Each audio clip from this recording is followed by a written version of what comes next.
Zuri never asked to be noticed by Seoul's most feared mafia king, but fate had other plans.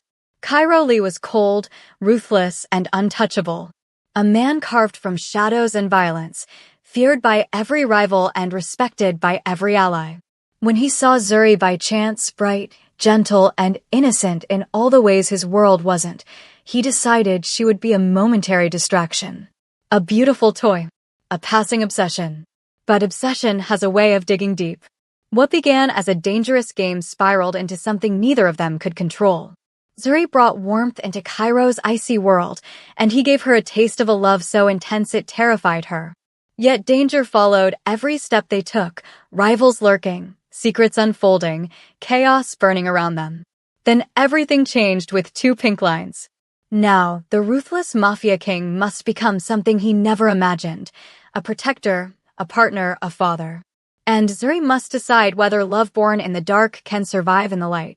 Welcome back to Viral Vibe Stories, besties, where love burns hotter, stakes rise higher, and every video keeps you on the edge of your seat. Don't forget to like, comment, and subscribe for more addictive stories you can't put down. The first time Zuri Okafor saw him, she mistook him for a threat. The second time she saw him, he became one. It began on a rain-heavy Thursday night, the kind of Seoul evening where the streets glisten like broken glass and the sky pressed low, heavy with unspoken things. Zuri rushed out of the tiny subway station, her sketchbook clutched to her chest, her umbrella turning inside out in the wind. She was late for her night shift again, and the manager of Lumiere Lounge had already warned her that one more warning meant her scholarship assistance might be revoked. She pushed through the alley toward the back entrance of the lounge, only to freeze at the sight waiting for her. A man stood beneath the flickering security light. Tall. Still. Too still. Dark clothing soaked by the rain, hands in his coat pockets. His hair hung wet against his forehead, but it didn't hide the coldness in his gaze. Zuri's heart stuttered. He was staring right at her. She considered turning back, but her shift was in 3 minutes and her rent depended on it. So she swallowed, stepped forward, and whispered, "Excuse me, sorry, I need to get inside." He didn't move. He didn't blink. His jaw flexed as if he found her mildly amusing. Then he stepped aside with slow deliberation, the air shifting around him like he controlled it. Zuri slipped past, hands trembling. She didn't look back. Inside, the lounge was warm, loud, crowded. Bass vibrated through the floorboards. Zuri clocked in, tied her apron, and tried to shake the feeling of being watched. But the sensation followed her like a shadow. Only when she delivered champagne to a VIP booth did she understand why. He was sitting there. The same man. Now dry, in a black button-down that clung to a chest built like controlled violence. Tattoos snaked up his forearm when he lifted his glass. A dark ring gleamed on his finger. His presence pulled attention the way gravity pulled oceans. Zuri's steps faltered. He looked at her with the same unreadable intensity from the alley, but now something else flickered behind it, recognition. Or interest. "Your champagne," she murmured, barely audible above the music. His voice was low and smooth when he answered. "You're late." Her eyes shot up. "What?"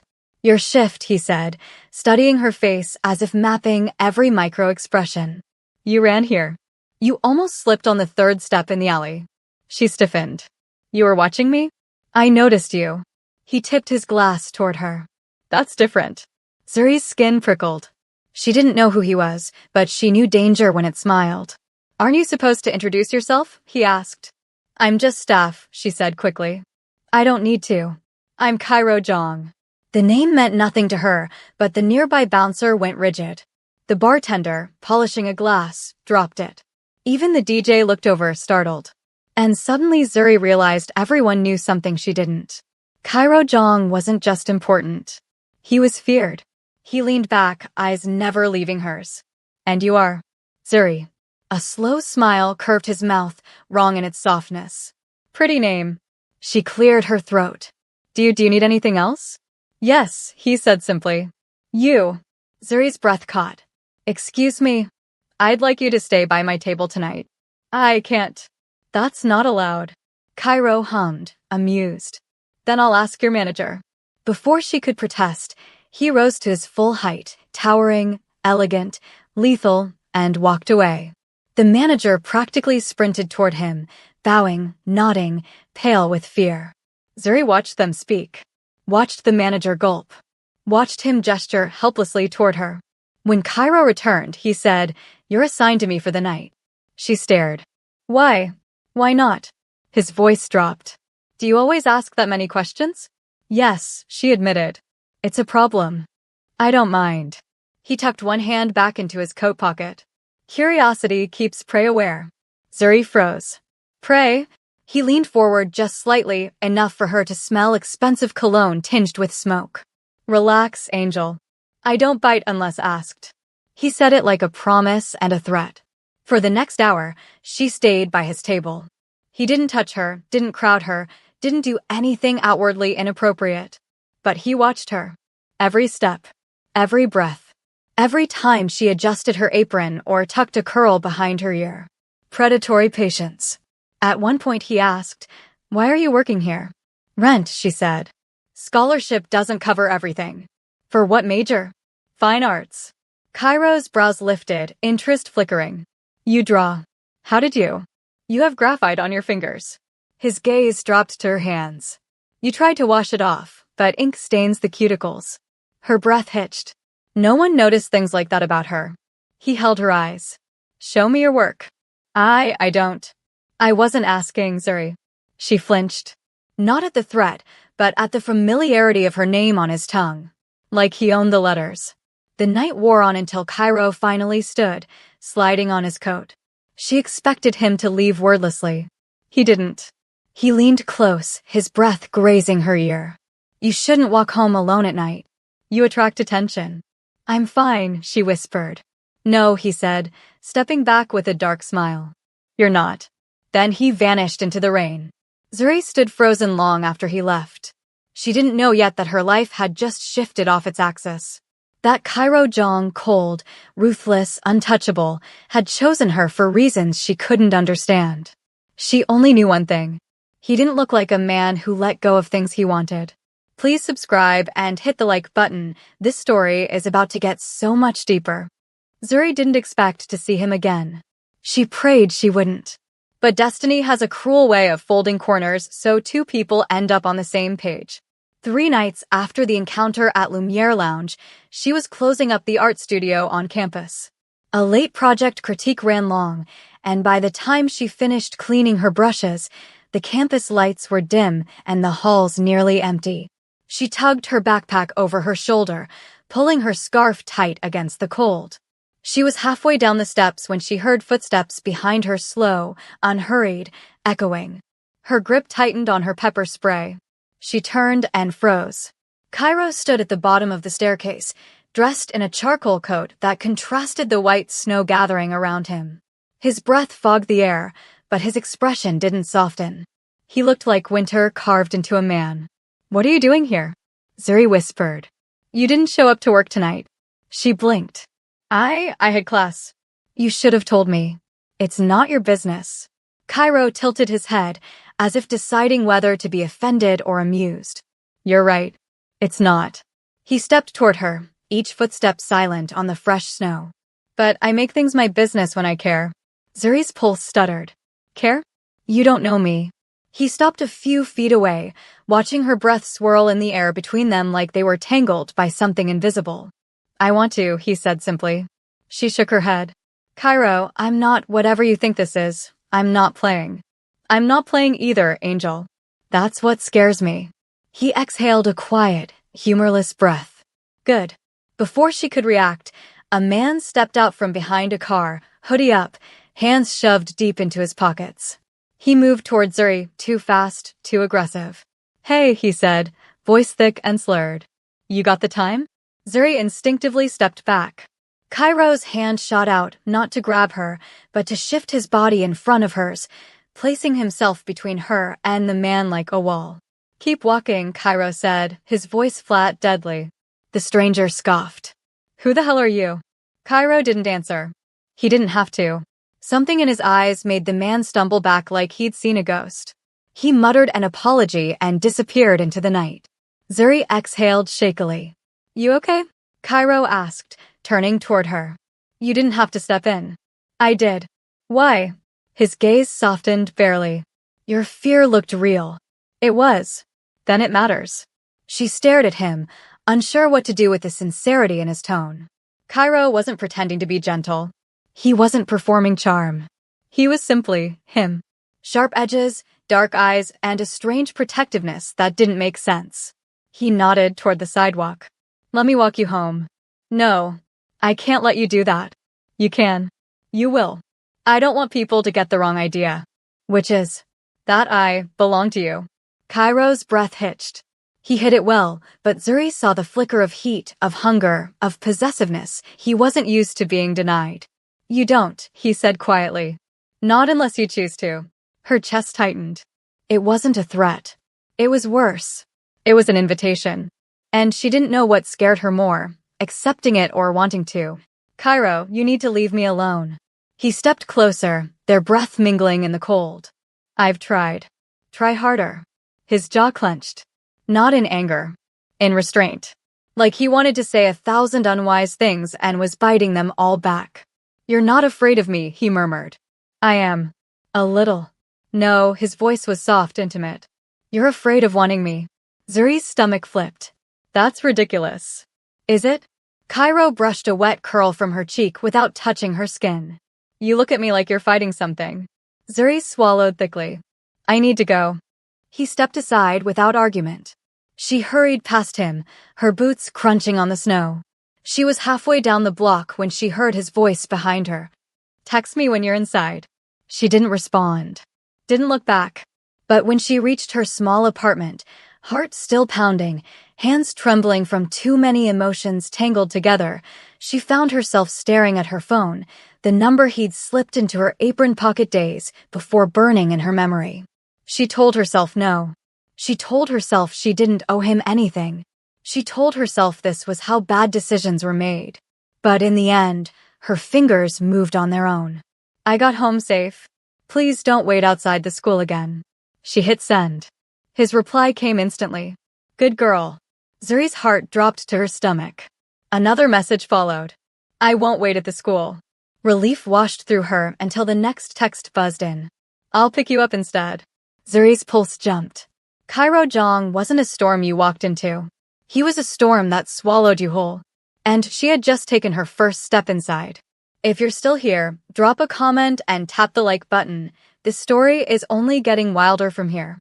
Zuri didn't expect him to follow through. She thought he'd forget about her text, or get bored, or move on to whatever dangerous world he belonged to.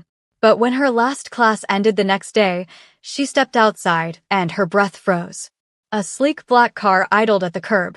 The windows were tinted dark enough to hide secrets. And leaning against the driver's door with his hands in his pockets, looking like he owned the daylight, the street, and the air she breathed. Cairo. Students passing by turned to stare. Some whispered. A few recognized him and immediately looked away, walking faster. But he didn't acknowledge any of them. His eyes were on Zuri the moment she stepped out of the building. She halted.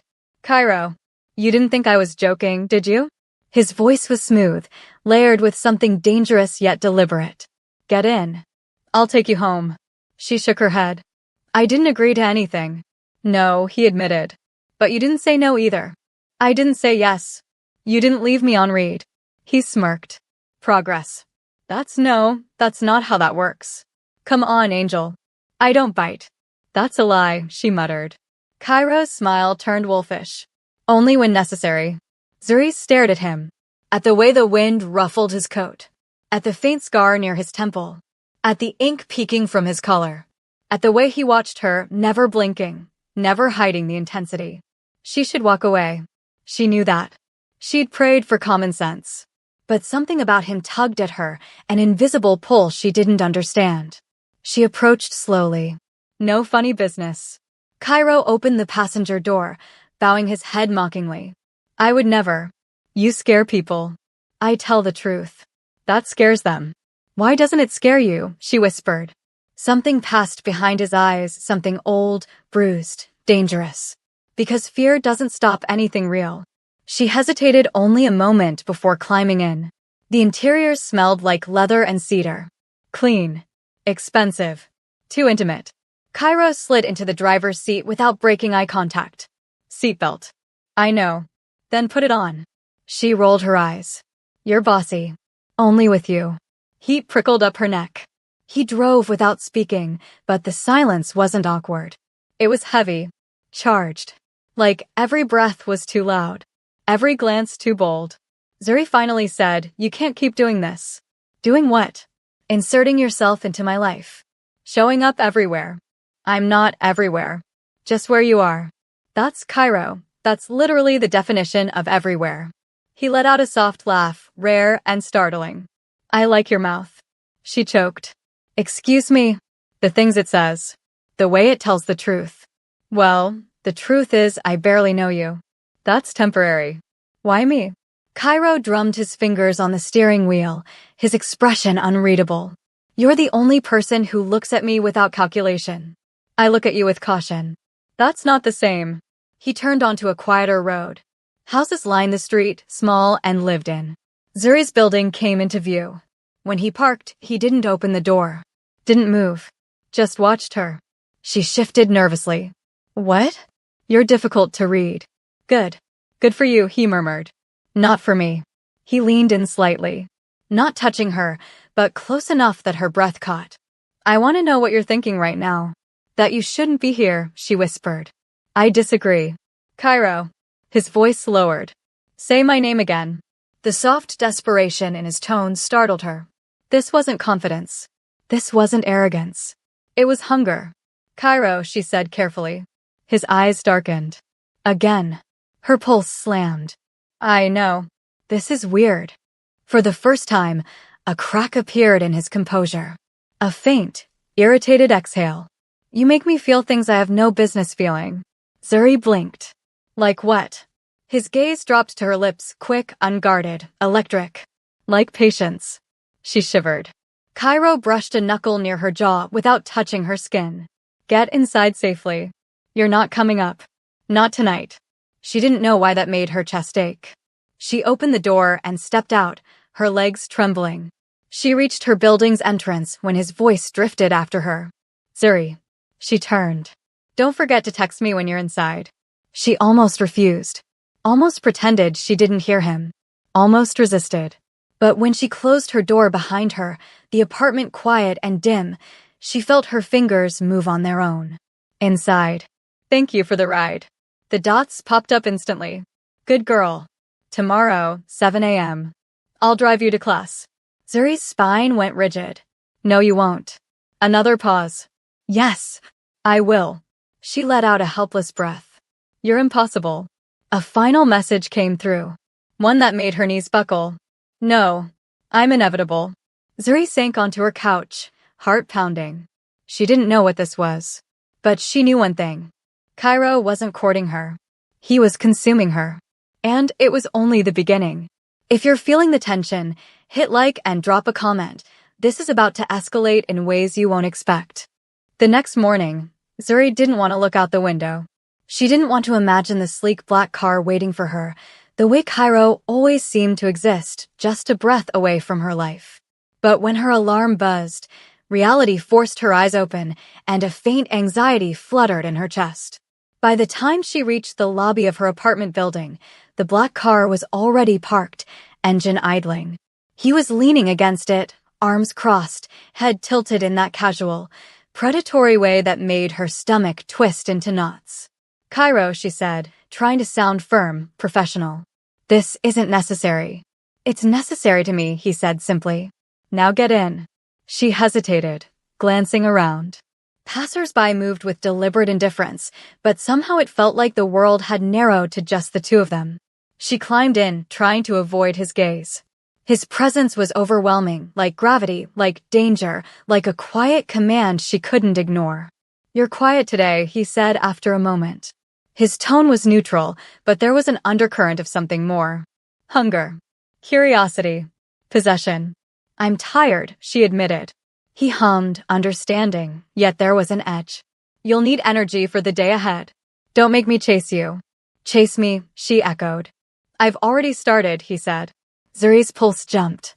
She wanted to look away, to hide the shiver that ran through her body. Yet she didn't. She couldn't. Not when he looked at her like he could see inside her mind. They drove in silence for a while, Cairo's hands steady on the wheel. Then he spoke again. Why do you let people walk over you? What? You're timid. You don't assert yourself. You let the world decide for you. That's not always true, she said defensively. Really? His dark eyes flicked to her. Then why do you let men follow you? Let situations frighten you. She looked out the window, embarrassed. It's easier that way. Easier as a cage, he said softly. And cages aren't meant for you, Angel. You're meant to fight. She swallowed, heart racing. His words were like fire, warm and consuming, and for the first time, she wondered if he spoke from truth or from some twisted need to control her. Cairo finally stopped the car in front of her campus. She didn't want to admit how quickly she had come to depend on him, or fear him, but she felt it all the same. Get out, he said, almost reluctantly. I can do that, she said. He watched her with an intensity that made her legs tremble. I'll see you tonight, he said. I don't think that's a good idea, she muttered. Good ideas rarely excite me, he said.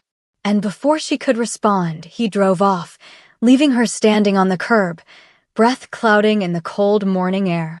Class was a blur. Zuri's thoughts kept drifting to Cairo, his gaze, his voice, the way he made her feel simultaneously terrified and inexplicably safe. She couldn't focus, couldn't sketch, couldn't even take notes without her hand trembling. After classes, she rushed to the art studio. Maybe being surrounded by her brushes and canvases would calm her. Maybe painting would allow her to breathe again. She barely made it through the door before her phone buzzed. It was him. I'm outside, the text read. Her chest slammed. She wanted to delete it. She wanted to ignore it. But curiosity, foolish and impossible to resist, got the better of her. She peeked out the window. Sure enough, the black car was there. He didn't move. He waited. Always waiting. Before she could make a decision, her professor called. Zuri, you're leaving early? Yes, sir, she said quickly. Something urgent. She bolted downstairs, trying to keep her composure. Cairo opened the passenger door with a slow, deliberate motion. Good. You didn't run, he said. I appreciate that. Appreciation is not necessary, she muttered, climbing in. I disagree, he said. His hand brushed against hers as she settled in. Not enough to touch, but enough to make electricity run through her veins. The drive was quiet this time, tension vibrating in every glance and every unspoken word. But as they reached her apartment again, he finally leaned close, voice low. You know, he said, you have no idea how much I want to protect you. How much I want to own your safety, your attention, your everything. Zuri stiffened. Cairo, stop. This isn't real life. This is dangerous. I know, he said, eyes burning. Which is why I can't let go. Her chest tightened. I don't know if I want you to stay. You don't have to decide, he said. I'll be here anyway. I always am. Zuri exhaled shakily, heart racing. She didn't want him. And yet, a part of her, a small, foolish, burning part, didn't want him to leave. That night, as she lay in bed, her phone buzzed again. A single message. Sleep well, Angel. I'll be outside tomorrow, too. And for the first time, Zuri realized she wasn't just afraid of Cairo. She was already falling. If your heart is racing like Zuri's, don't forget to like, comment, and subscribe. You don't want to miss what happens next. Things are about to escalate in ways that will leave you breathless. The days bled into one another, each more suffocating than the last. Cairo was impossible to ignore. No matter where Zuri went, he found a way to be near, his presence a constant shadow, a thrill and a terror she couldn't shake. She had tried once to resist. She had left early from the studio, dodged his texts, ignored the sleek black car parked outside her building. But resistance only made him sharper, more relentless. The thrill in his gaze, the sharp edge of control in his voice, it was intoxicating, terrifying, and somehow addictive. One evening, exhausted after an all-day gallery visit for her scholarship project, she locked the apartment door behind her and collapsed onto the couch, phone buzzing relentlessly. She almost didn't want to look. Almost. But curiosity won. I saw you today. You looked beautiful in the light. Come downstairs. Her stomach clenched. She hadn't gone anywhere today except for groceries and the studio, yet he had seen her. Always watching. Always knowing. Stop it, she muttered under her breath, voice trembling. But when she stepped out onto the lobby, he was there. Standing, tall, commanding. Black coat over broad shoulders. Dark eyes glinting like knives in the dim light. No smile this time. Only intensity. Cairo, she said, trying to mask the flutter of panic in her chest. I can't keep doing this. You think I'm giving you a choice? His voice was soft, but there was steel beneath it. You think you can run from me? I'm not yours, she said, trembling. You will be, he said simply.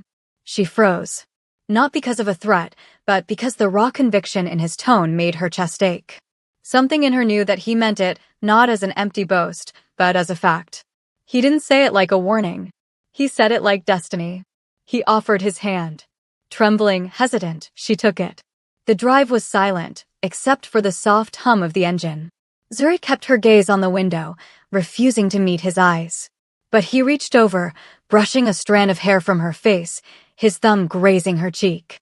Not enough to touch, but enough to set her skin on fire. I've never wanted anything like this before, he said quietly. Not in my life. Not anyone. She flinched. Then why me? Because you exist, he said, dark and unwavering.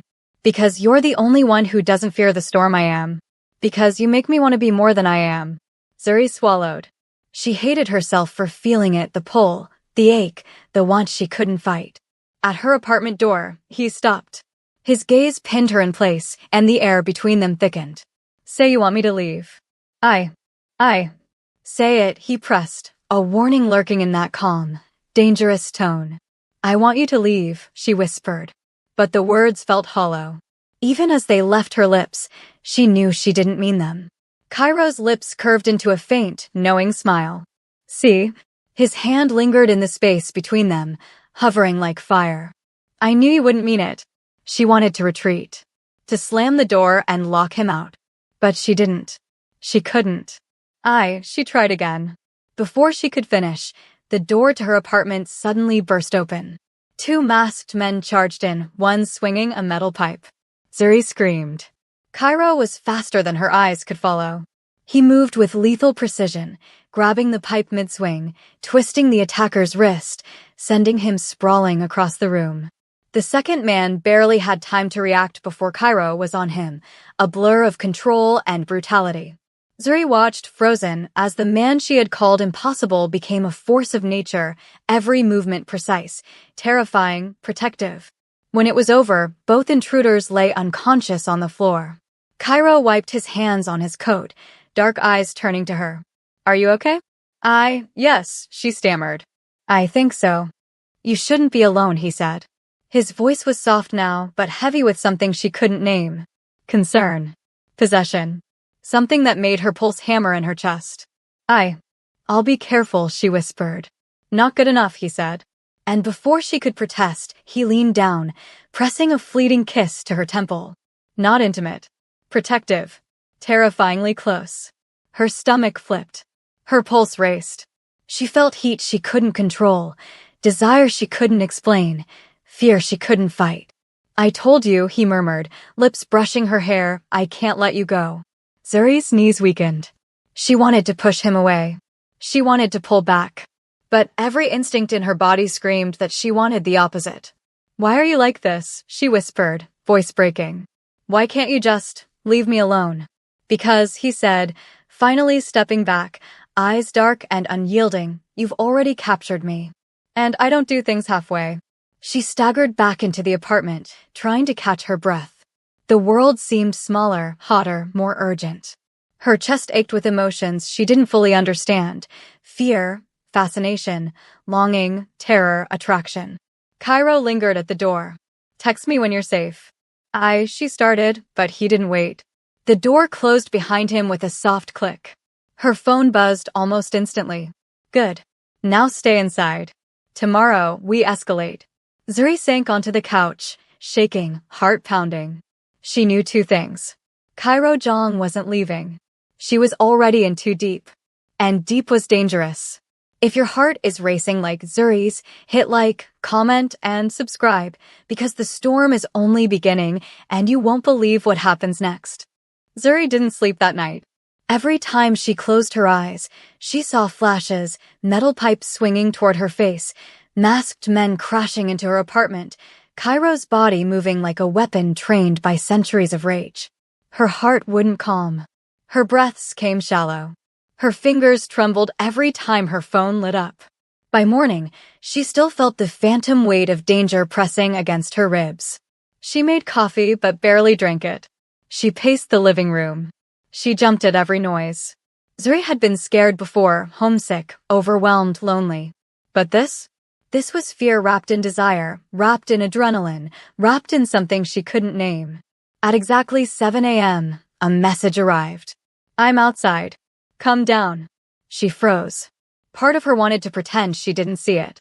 But another part, the part that refused to be weak, grabbed her coat and headed downstairs. The moment she stepped out, the cold morning air cut through her, waking every nerve in her body. And there he was. Cairo leaned against the car like he hadn't spent last night turning two grown men into unconscious heaps. He wore a fitted black sweater, sleeves pushed up, revealing veins and ink and strength he didn't bother to hide. When he saw her, his expression shifted only slightly, but enough. His eyes softened. His jaw relaxed. For Cairo, that was a declaration. "You look tired," he said. "How could I not be?" she shot back. "Come here." She didn't move. "No." He pushed off the car and walked toward her slowly, calculatingly, as if approaching a wild animal. "Come here, Zuri." "I said no." "Angel," he murmured, "I didn't ask." He reached her and cupped her cheek, thumb brushing her jaw in a gesture that was equal parts gentle and possessive. She stiffened but didn't pull away, and he felt it. His gaze sharpened, hunger flickering. "I should never have left you last night," he whispered. "That's not your responsibility," she said weakly. "You are my responsibility," he corrected. "From the moment those men stepped into your apartment, that became a fact. You can't claim me like that." "I already did." "Cairo." He pulled back, sighing in frustration. "I'm trying, Zuri. I'm trying to go slow. But every time I look at you..." He brushed a curl from her forehead. "It gets harder." Her knees nearly buckled. She hated how easily he disarmed her, how quickly her body reacted even when her mind screamed to run. "Get in the car," he said softly. "We need to talk." She hesitated.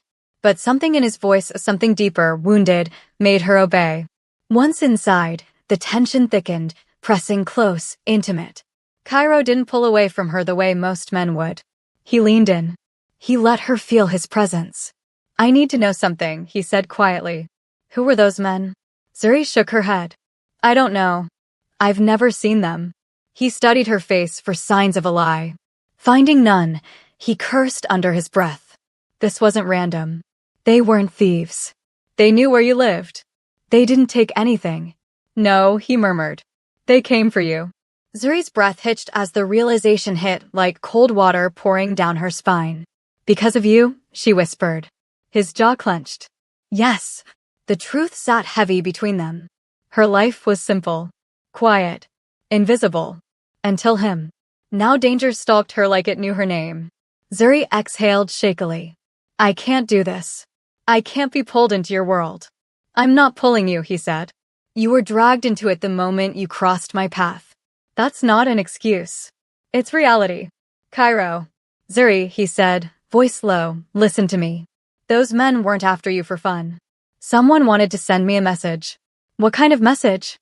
"That you're vulnerable." Zuri froze. "But why me? Why would anyone use me?" His gaze turned feral. "Because they think you're important to me." "But I'm not," she said quickly, pressing herself against the door like it could shield her. Cairo looked at her with something raw, unfiltered. "Don't lie." "I'm not." "You are," he cut in. "You're the only person they could target who would make me lose control." Her heart hammered. "Lose control." "Yes." She swallowed. "Why do you care so much? This doesn't make sense."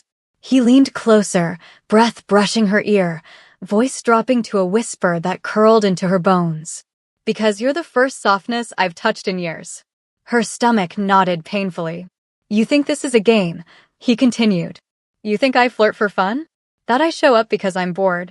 His voice broke, just slightly. You don't understand what you've done to me. Zuri trembled. Cairo. He reached for her chin, tilting her face toward him. Do you want me to stop? She hesitated. That hesitation was enough. Cairo inhaled shakily. Victory and torment tangled in his expression. I'm in too deep already, he whispered. And so are you. I'm not, she insisted, tears pricking. You are, he repeated, voice gentle and final. And you know it. Before she could argue, his phone buzzed. He read the message, body going still. What? Zuri asked. They found the men, he said, tone darkening. And they weren't alone. Alone. Cairo turned to her slowly. They were sent by Rays. Zuri felt the name like ice in her veins. Who's Rays? A rival, he said. A dangerous one. And now he knows your face. Zuri's blood ran cold. What does that mean? Cairo's eyes softened with something she'd never seen in him, fear. It means you're not safe anywhere except with me. And Zuri realized with a sinking dread. Cairo wasn't just part of her life now. He was her life. If this had your whole chest tight, drop a like, comment, and subscribe, because what comes next will change everything. The night was thick and heavy, Seoul's lights glinting through the rain-streaked windows like shards of broken glass. Zuri sat on her couch, fingers clutching her phone, replaying every word Cairo had said that morning. Rays. Rival gang. Targeting her to get to him. Fear churned in her stomach, but beneath it, something else simmered.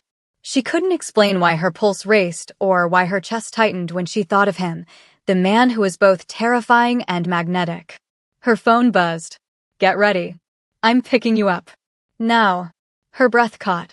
She knew she should hide. She knew she should lock herself away. But somewhere deep inside, a part of her, foolish, reckless, alive, wanted to go. Outside, the black car waited. Its engine hummed like a predator poised to strike.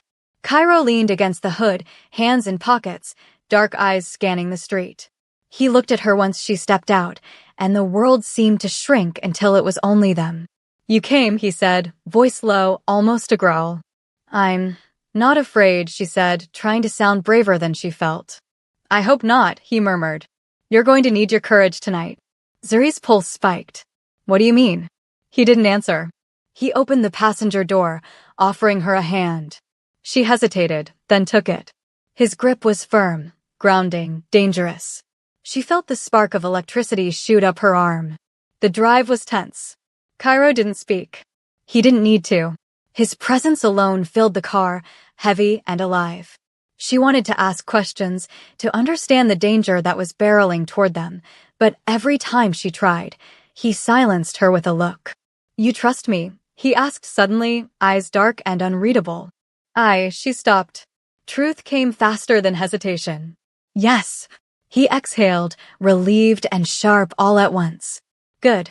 Because tonight, I'll do whatever it takes to keep you safe. You're mine to protect, Zuri. Do you understand? Her stomach twisted. She didn't like the possessiveness, yet her chest tightened with something else. Something like excitement. Adrenaline mixed with fear, tinged with desire. I understand, she said quietly. The first sign of danger came as they turned onto a narrow alley.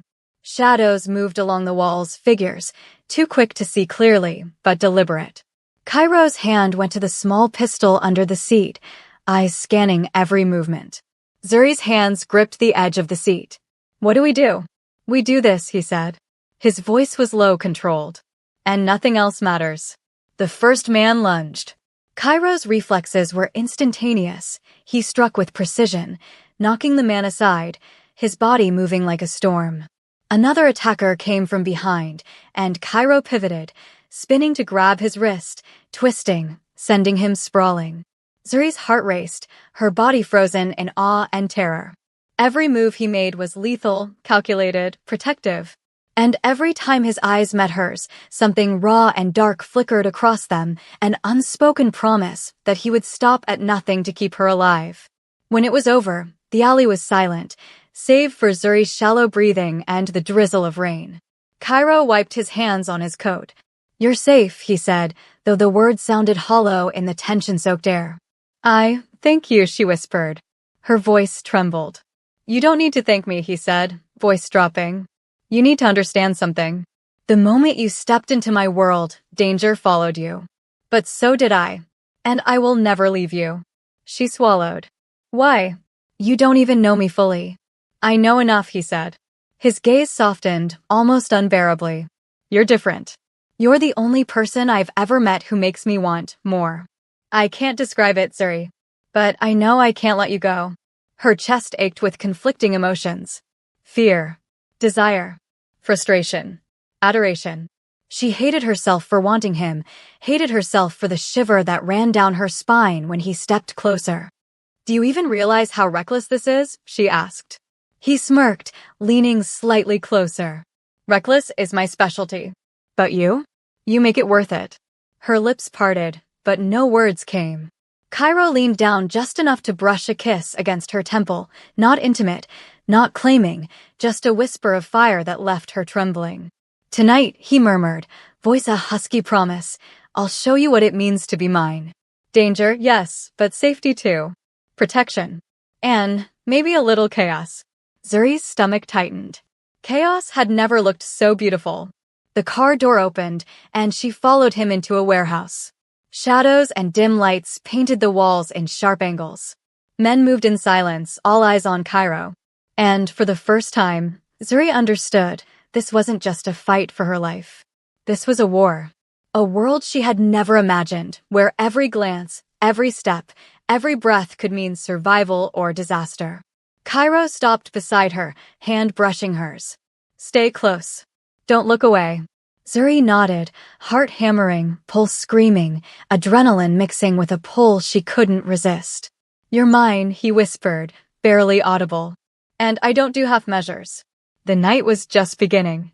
If your heart is racing for Zuri and Cairo, smash that like button, comment your thoughts, and subscribe, because the next moments will push them into danger and desire like you've never seen before. The warehouse doors slammed shut behind them, echoing like a warning bell. Zuri's breath hitched as she followed Cairo down a narrow corridor, the air thick with the scent of metal, sweat, and anticipation. Every man they passed bowed his head in silence, respect, fear, or both. She felt small here, like prey. But beside Cairo, she also felt untouchable. He stopped at a steel-reinforced door, turned to her. His hand brushed her cheek, thumb tracing the faint tremble in her jaw. Tell me if you want to leave, he murmured. Just say the word. Her chest tightened. Despite everything, the danger, the chaos, she wasn't ready to walk away. Not yet. I'm staying, she whispered. Something dark and warm flickered in his eyes. Good. Stay close. Inside, the room opened into a circular chamber filled with maps, monitors, and a long table. Men gathered around it, whispering urgently. When they saw Cairo, silence dropped like a blade. A tall man with broad shoulders stepped forward. His expression was hard, but his eyes flicked to Zuri with curiosity. Not judgment, curiosity. You brought her, the man said. She's involved now, Cairo replied. She deserves to hear it. Zuri stiffened. Hear what? The tall man nodded respectfully at her. I'm Jean. Second to Cairo. And we think Ray's plans to hit the university. Zuri's blood ran cold. What? Why would he? To distract me, Cairo answered. To make me panic. To force my attention on the campus while he targets something else, or someone else. Her throat tightened. Me. Cairo nodded once. He knows hurting you will cripple me. She stared at him, breath shaking. Why? Why am I suddenly such a target? Because you, what? Flirted with me. Cairo stepped closer, voice low. Because I care about you. That shouldn't be a death sentence. It's not, he said. Because I won't let anything happen to you. The conviction in his voice made her legs weak. Jean gestured at a series of red markers on a map. We intercepted 2 of Ray's men. Found this. He slid a photo across the table. Zuri nearly recoiled. Her own image stared back at her. Taken from across the street. Another from the bus stop. Another during grocery shopping. Her stomach dropped. He's been watching me. For days, Jean said. Maybe weeks. Zuri covered her mouth, nausea rising. I didn't know. I didn't see anything. You weren't supposed to, Cairo murmured. That's why it's dangerous. He reached for her hand. She let him take it. Jean cleared his throat. We need to move you. Tonight. No, Cairo said immediately. She stays with me. Cairo, Jean warned, your penthouse is the first place Reyes will look. And the first place he'll die if he tries, Cairo said coldly. Zuri shivered at his tone, at the darkness simmering beneath it. Cairo, is your home even safe? She whispered. He turned to her. We'll secure it. You'll be protected. I won't leave you alone for a second. The idea of being under his constant watch made her heart thunder fear mixed with something warmer, deeper, more reckless. Before Jean could argue again, Cairo guided her toward the exit. Come. I'm taking you home. She followed, but as they walked, whispers rippled behind them. She caught fragments. She's the one. Never seen him like this. Reyes won't stop. She makes him weak. Weak. The word clung to her. Outside, the rain had stopped, leaving the streets slick and glittering. Cairo opened the car door for her, helping her inside like she was made of glass. Halfway through the drive, she finally spoke. Do you regret it? He glanced at her. Regret what? Letting me matter. A long silence. Heavy. Loaded. Finally, he said, you think I get to choose who affects me? Cairo. He shook his head. I've never regretted you. Not once. Her breath trembled. Even now. Especially now. The car rolled to a stop in front of Obsidian Tower. Tall. Dark. Silent. The home of a king and the cage of a monster. Inside, guards lined the hallway, tension humming in the air like electricity. Everyone could feel the shift. Zuri wasn't invisible anymore. She wasn't a stranger Cairo flirted with for entertainment. She was the center. The spark. The war trigger. Cairo led her into a private elevator. No buttons. Only a scanner. He pressed his thumb to the glass panel, then leaned down so the machine could scan his eye. Zuri swallowed. Your home is really this secured? This is the top level, he said. No one gets in but me. And me, she whispered. He hesitated. Then, yes, you. The doors opened to a penthouse that looked like a magazine spread, black marble floors, floor-to-ceiling windows overlooking the city, dim lights casting a warm glow over leather and glass. But the room didn't feel luxurious. Not tonight. It felt like a sanctuary under siege. Zuri stepped inside, but before she could take it all in, Cairo grabbed her wrist, gently, but firmly, and pulled her close. I need to know something, he said, voice tight, strained. Are you scared of me? She looked up at him. At the man who had fought for her. Killed for her. Protected her. Chosen her. No, she whispered. I'm scared of everything around you. But not you. Her honesty shook him. His eyes softened, melted for a moment so brief she almost doubted she saw it. His hand slid up her arm, slow and reverent. You have no idea what you do to me. Zuri's breath caught. Cairo. If Reyes wants a war, he whispered, he picked the wrong woman to threaten. He leaned in, but instead of kissing her, he rested his forehead against hers, trembling slightly. It was the most intimate thing he'd ever done. And it broke something open inside her. Outside, thunder rolled in the distance. Inside the penthouse, a different storm was brewing. If you're fully invested in Zuri and Cairo's dangerous love, drop a comment, hit like, and subscribe. The night deepened, and Seoul's skyline shimmered like a battlefield. Inside Obsidian Tower, the tension was electric. Zuri couldn't stop glancing at Cairo, every movement, every shadow of his expression pulling her in, warning her, tempting her. He moved through the penthouse like a predator, checking doors, locks, and the security feeds. Zuri trailed behind, heart pounding. This was no longer a game. This was real. Sit, Cairo ordered finally, his voice a growl that made her knees weak. She obeyed, perched on the leather couch, eyes darting nervously. He circled her, studying her like she was both treasure and target. Do you understand what tonight means? I think so, she whispered. He crouched in front of her, fingers brushing a stray curl from her face. You're not just a girl I like.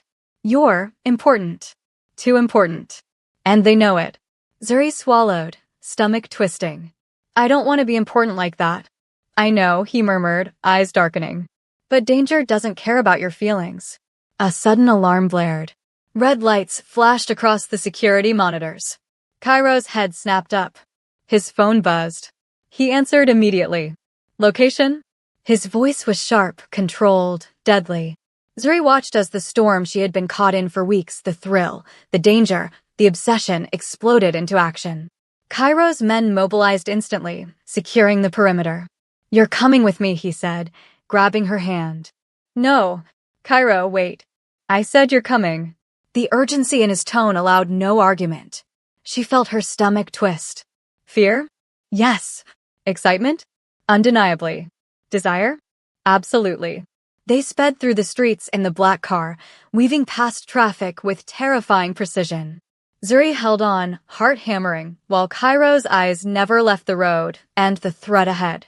Where are we going? She asked, voice trembling. You'll see, he said. And you'll stay close. No mistakes tonight. The destination revealed itself, a derelict warehouse, shadows moving inside. Cairo's grip tightened on her hand as they approached. Stay behind me, he ordered, voice low and dangerous. Men emerged from the darkness, weapons drawn. Zuri froze. Cairo. They're not touching you, he snapped. Then, without hesitation, he became a whirlwind of motion. Every strike, every movement precise and lethal. He didn't just fight, he dominated. Zuri's pulse thundered in her ears. Her breaths came short and sharp as she watched the man who had consumed her thoughts for weeks become a force of destruction, unstoppable and terrifying. A gunshot echoed. She ducked instinctively, heart in her throat.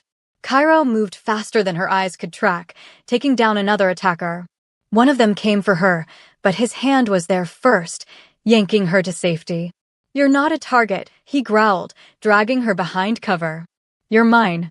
Yours, she gasped, trembling. Yes, mine to protect. Mine to keep alive. Do you understand me? Yes, she stammered. Then stop hiding your fear. Use it, he yelled. Fight back. For the first time, Zuri did. She kicked, shoved, screamed small movements, but defiant. And Cairo smiled briefly, a dark, feral grin, proud and terrifying at once. Within minutes, the attackers lay incapacitated. Cairo scanned the shadows, then pulled her close. His chest pressed against hers, breath hot and rapid. You okay? He asked, voice low, tender beneath the storm.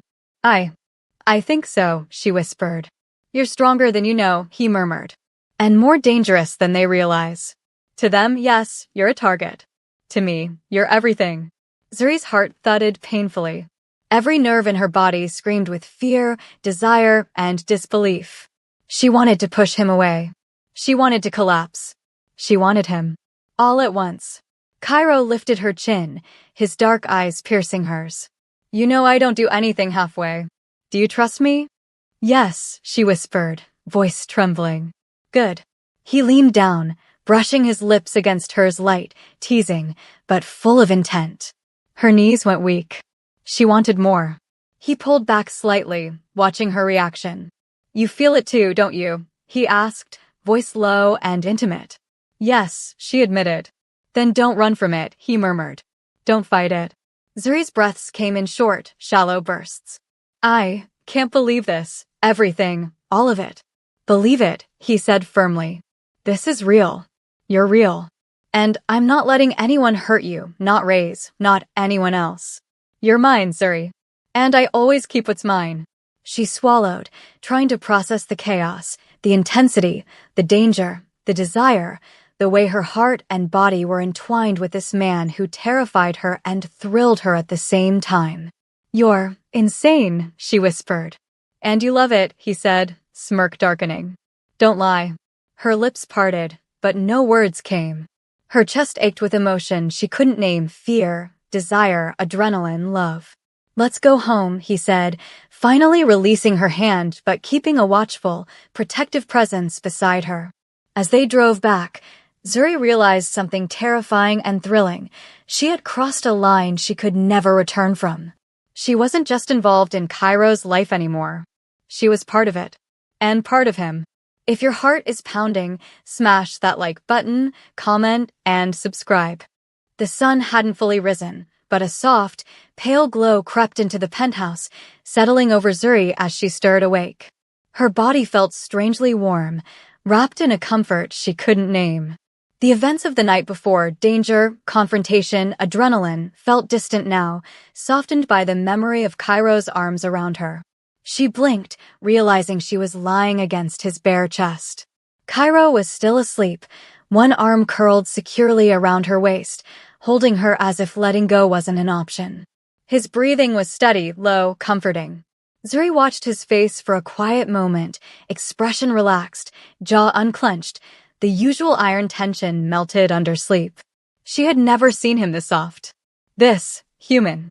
Her fingers brushed a scar across his shoulder. He stirred slightly, but didn't wake, only pulling her closer. The intimacy of the moment hit her like a wave. Not physical, emotional. Raw. Real. Terrifying. Beautiful. Cairo protected her. Fought for her. Chose her. And last night, after the chaos, he let himself be vulnerable with her, holding her close, comforting her, whispering truths he'd never told another soul. Their closeness had been intense, warm skin against warm skin, whispered breaths, trembling confessions. They hadn't crossed any lines, but the tenderness had been overwhelming. Unforgettable. Zuri pressed a gentle kiss to his chest before quietly slipping out of bed. She moved to the bathroom, still wrapped in one of his shirts. Her hands trembled as she turned on the sink, splashing cool water on her face to steady herself. She reached for her toothbrush, then froze. Something twisted low in her stomach. Nausea. Again.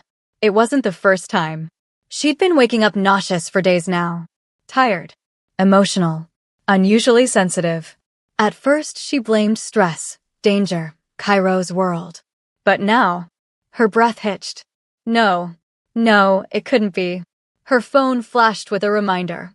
Period, 9 days late. Her knees weakened. 9 days. Hands trembling, she dug into the drawer, searching for something she remembered seeing. Yuna had stocked the guest bathroom with everything imaginable. And there it was. A pregnancy test.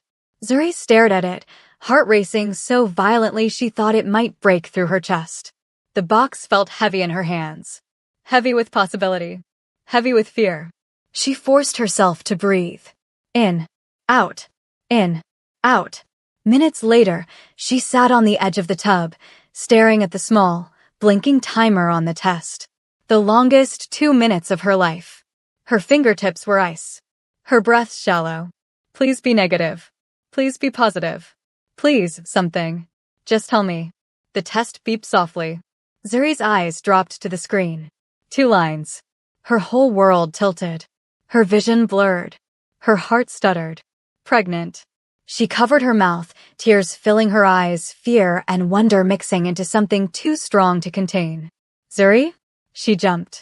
Cairo stood in the doorway, barefoot, shirtless, eyes soft with sleep, but instantly alert at the sight of tears on her face.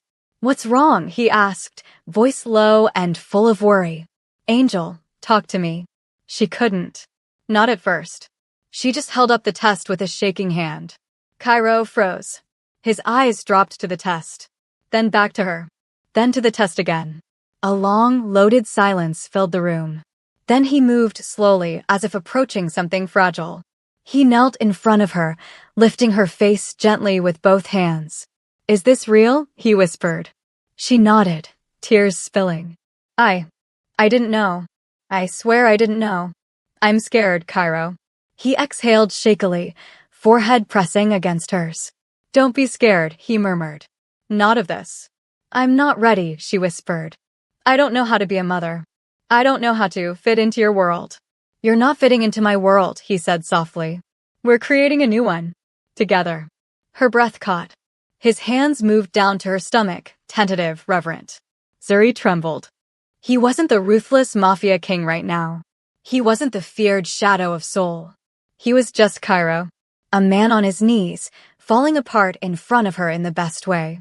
His voice broke as he whispered, we're having a baby. Zuri swallowed, nodding as more tears fell. Yeah, and you're staying with me, he said, voice fierce with love rather than possessiveness. Not because you're trapped, but because I love you. He moved closer, cupping her face. I love you, Zuri. God, I love you. Her breath hitched. I love you too. The confession hit them both with dizzying force. Cairo let out a shaky laugh, raw, emotional, and pulled her into his chest, hugging her tightly. She clung to him, burying her face in his neck, feeling his heartbeat hammer against hers. When he finally pulled back, his thumbs wiped her tears. We're going to be okay, he promised. I'll protect you. I'll protect our child. This family? It's everything to me now. Zuri nodded, the fear shifting inside her, becoming hope. The months that followed were unbelievably tender.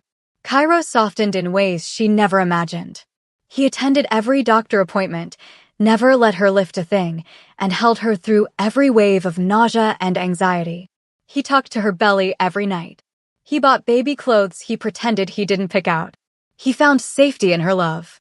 She found strength in his devotion. And when their daughter, Tiny, brown-skinned with Cairo's dark eyes, arrived, he cried harder than she did. Zuri watched him hold their baby like she was the most precious thing in the universe and realized she hadn't just survived his world. She had rewritten it. He had rewritten hers. And for the first time in a long, dangerous journey, the future felt bright. They had found love in the chaos and built family in the fire. If this ending melted your heart, don't forget to comment, like, and subscribe, because stories like this are far from over.